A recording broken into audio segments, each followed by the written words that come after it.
पुढची बातमी शिवरायांच्या संदर्भातली। छत्रपती शिवाजी महाराजांचा पुतळा उभारण्याच्या संदर्भातला हा तपशील आहे। छत्रपतींचा पुतळा उभारण्याच्या कामाला वेग आलेला आहे।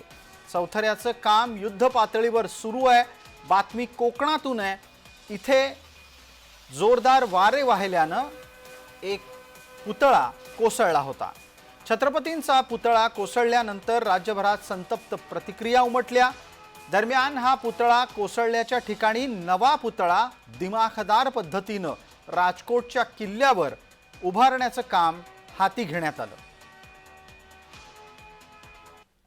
छत्रपती शिवाजी महाराजांचा राजकोट येथे पुतळा उभारणीचं काम आहे ते अतिशय वेगाने सुरू आहे। मी आता राजकोट येथे आहे। तुम्ही बघू शकता या दृश्यामध्ये जे पायाभरणीचं काम आहे ते सध्या जोरदार सुरू आहे आणि अशा पद्धतीने हे जे काम आहे ते सुरू आहे।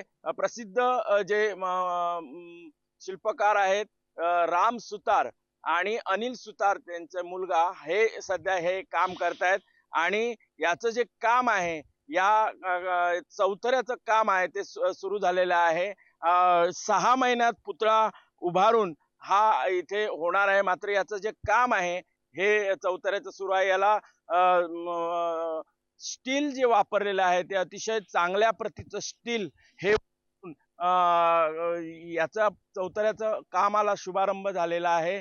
एकंदर पाहिलं तर अतिशय वेगाने हे जे काम आहे ते सुरू आहे आणि कारण अवघ्या 6 महिन्यात हे जे छत्रपती शिवाजी महाराजांच्या पुतळा उभारणीचं काम आहे ते पूर्ण होणार आहे आणि त्यामुळे एकंदर पाहिलं तर सध्या राजकोट येथे मोठ्या प्रमाणात चौथऱ्याच्या कामाला सुरुवात झाली आहे आणि दुसरीकडे जो छत्रपती शिवाजी महाराजांचा पुतळा आहे त्याचं जे काम आहे तेही सुरू झालेलं दिसतंय।